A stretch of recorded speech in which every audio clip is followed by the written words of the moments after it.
মেয়েদের অভিনয় যে কতটা ভয়ঙ্কর, মেয়েরা যে বেঈমান, মেয়েরা যে বিশ্বাসঘাতক, আজকের গল্পটা না শুনলে তোমরা বুঝতেই পারবা না। তো গল্পটা সবাইকে শেষ পর্যন্ত শোনার অনুরোধ রইল। গল্পটা একটা সৌদি প্রবাসী ভাইয়াটা চোখে পানি নিয়ে বুকে পাথর চাপা দিয়ে এভাবেই বলতেছিল, ভাইয়া আমি 2023 সালের জানুয়ারি মাসে সৌদি আসি। সব কিছু ভালোই চলতেছিল, নতুন দেশ, নতুন মানুষ, নতুন জীবন, সব কিছু যেন স্বপ্নের মতোই লাগতেছিল। এক কথায় আমি যেন একটা খুশির জগতে হারিয়ে গেলাম। ভাইয়া আমি কখনো রিলেশন করি নাই, ইভেন কোনো মেয়ের সাথে কথা বলতেও আমার কেমন যেন লাগতো, কেমন যেন লজ্জা কাজ করতো। এজন্য কোনো মেয়ের সাথে কথা বলার চেষ্টাও করতাম না। কিন্তু এখানে আসার কিছু মাস পরেই একটা অচেনা নাম্বার থেকে একটা মেয়ে আমাকে নক করে। প্রথমে আমি তেমন পাত্তা দেই নাই, কারণ ওই যে বললাম আমি কোনো মেয়ের সাথে কথা বলতে কমফোর্ট ফিল করি না। কিন্তু মেয়েটা আমাকে একের পর এক মেসেজ করে যেত। একটা পর্যায়ে আমি কৌতূহল নিয়ে তার সাথে কথা বলতে শুরু করি, তার পরিচয় জানতে চাই। দেন সে আমাকে বলে সে নাকি আমার একটা আত্মীয়র বান্ধবী। আমি বিদেশ চলে আসার পরে আমার সিমটা আমার আম্মু ইউজ করতো, কিন্তু সেই নাম্বার দিয়ে আমি ইমো ইউজ করতাম। আমি জানতে চাইলাম যে নাম্বার কিভাবে পেলেন। সে আমাকে বলল যে আমার আম্মুর কাছ থেকে নাকি আমার আত্মীয় নাম্বার নিয়েছে এবং সেখান থেকে সে নিয়ে আমাকে নক করেছে। আমি কারণ জানতে চাইলাম। দেন সে আমাকে বলল আপনি নাকি অনেক ভালো, আমার বান্ধবী সবসময় আপনার প্রশংসা করে, এই জন্য ভাবলাম যে আপনার সাথে কথা বলি, একটু খোঁজ খবর নেই। ব্যাপারটাকে আমিও স্বাভাবিকভাবে নিলাম। তো কয়েকদিন অল্প অল্প কথা বলার পরে সে আমাকে তার পার্সোনাল জিনিসগুলো বলতে শুরু করলো। তার আগে নাকি একটা রিলেশন ছিল, সে নাকি একটা ছেলেকে প্রচুর ভালোবাসতো, কিন্তু অজানা কোনো কারণে তাদের নাকি ব্রেকআপ হয়ে যায়। তার কথা বলার মতো কেউ নাই, সবসময় একা একা থাকে, দম বন্ধ হয়ে আসে। এজন্য নাকি আমাকে নক করেছে, আমার সাথে কথা বলে একটু হালকা হওয়ার জন্য আমাকে নাকি নক করেছে। ব্যাপারটা আমিও সহজভাবে নিলাম।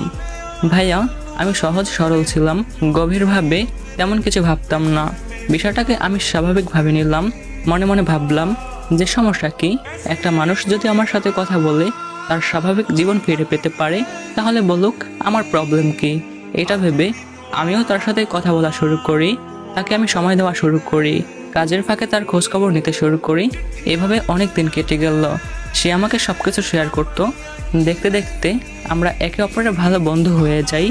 একজনের মন খারাপ হলে অন্যজনে ভাঙাই। এভাবে অনেক দিন কথা বলতে বলতে দুজনের মধ্যে একটা মায়া তৈরি হয়ে গেল। কেউ কারোর সাথে কথা না বললে ভালোই লাগতো না। তখনও কিন্তু ওর সাথে রিলেশন করার আমার বিন্দুমাত্র ইচ্ছা ছিল না, শুধু ফ্রেন্ড হিসাবেই ভালো লাগতো, কথা বলতাম, বাস এইটুকুই। দেন একদিন হঠাৎ করে ও আমাকে প্রপোজ করে বসে। ও আমাকে বলে আমি তোমাকে অনেক বেশি ভালোবাসি, আমি তোমার সাথে সারা জীবন থাকতে চাই, তুমি আমাকে বিয়ে করবে। তার প্রতি আমার মায়া কাজ করলেও তার সাথে রিলেশন করার আমার কোনো ইচ্ছেই ছিল না, কারণ আমার বড় ভাই রিলেশন করে বিয়ে করেছে। এটা নিয়ে আমার ফ্যামিলিতে অনেক প্রবলেমও হয়েছে। আমার আম্মু আমাকে বলছে যে বাবা, তোর প্রতি আমার অনেক বিশ্বাস আছে, তুই আমাদের স্বপ্ন ভেঙে দিবি না। আমিও আমার আম্মুকে কথা দিয়েছিলাম যে আম্মু, আমি কথা দিলাম এমন কোনো কাজ করব না যাতে তোমরা কষ্ট পাও। আমার গ্রামের একটা মেয়ে আমাকে অনেক বেশি ভালোবাসতো, কিন্তু আমার আম্মুর সেই কথার জন্য আমি একদমই রিলেশনে জড়াতে চাইনি। এদিকে সে আমাকে প্রপোজ করার পর আমি ডিপ্রেশনে চলে যাই যে কি করা যায়। তার প্রতি আমার মায়া কাজ করে, আর সেও তো আমাকে ভালোবেসে ফেলেছে, কিন্তু আমি যে আমার আম্মুকে কথা দিয়েছি তাদেরকে কষ্ট দিব না, এখন আমি কি করব। ভাইয়া এমনটা ভাবতে ভাবতে আমি অনেক বেশি ডিপ্রেশনে চলে যাই। তারপরে অনেক চিন্তা ভাবনা করে সিদ্ধান্ত নিলাম যে না, আমি আমার ফ্যামিলির সবাইকেও ভালো রাখবো, আমি আমার ভালোবাসার মানুষকেও নিজের করে নিব। ভাইয়া তাকে ভালোবাসার মানুষ বলছি এজন্য যে তার সাথে কথা বলতে বলতে আমি তার মায়ায় পড়ে যাই, তার প্রতি আমার মায়া কাজ করতে থাকে। আর কারোর প্রতি মায়া তৈরি হওয়া মানেই ভালোবাসা সৃষ্টি হওয়া। যাই হোক, পরে অনেক ভেবে চিন্তে আমি তাকে বললাম, দেখো আমি তোমাকে একটা শর্তে বিয়ে করতে পারি, আমার সব কথা শুনতে হবে, আমি যা বলবো তাই করতে হবে, যেমনটা বলবো তেমনটাই করতে হবে, কোনো ছেলের সাথে কথা বলা যাবে না, প্রয়োজন ছাড়া বাসার বাইরে বের হওয়া যাবে না, সবসময় পর্দা করতে হবে, নামাজ পড়তে হবে। এমন কথা শুনে সে যেন আনন্দে আত্মহারা।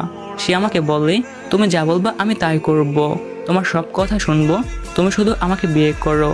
দেন আমাদের রিলেশন শুরু হয়। সত্যি বলতে ও আমার কথা অনুযায়ী সব কিছু করতো।